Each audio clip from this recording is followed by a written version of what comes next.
Hey guys, Bama Mowers here. Doug. I got my fender cut down.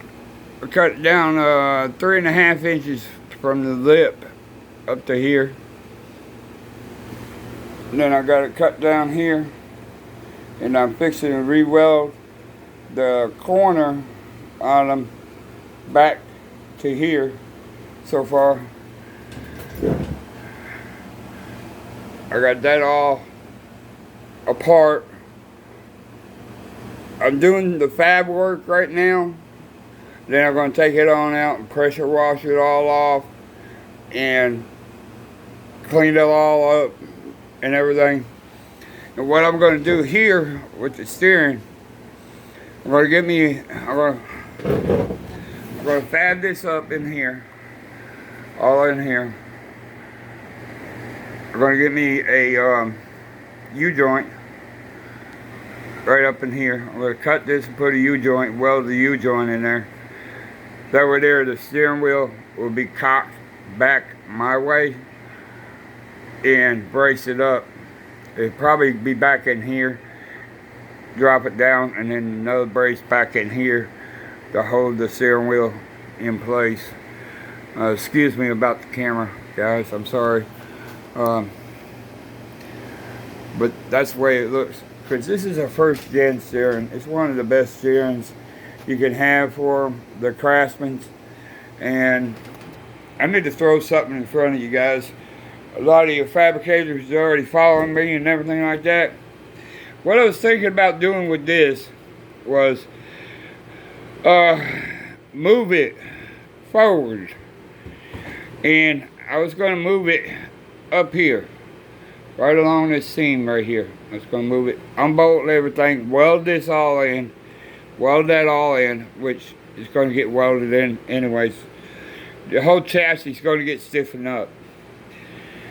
Move this front end up here and bring it all the way up to the top, up in here, because then I can plate this in the top here, and that'll stiffen that all up. And plus, when I run my channel down along the frame and everything and stiffen up the frame, it'll stiffen it all up. And I'm going to stiffen up this stock front end.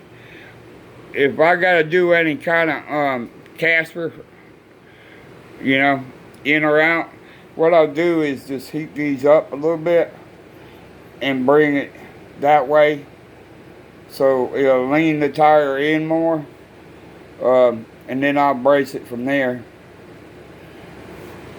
and everything. And this is all going to get heim jointed and everything. It's going to get heim jointed from the main steering down to it. It's going to get heim jointed. Stiffen up the front end.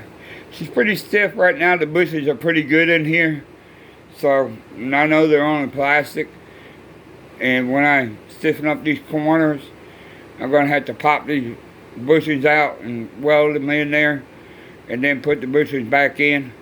That's no big deal. But that's what's going on so far. That's the fab work. I'm going to bring it around here to the other side.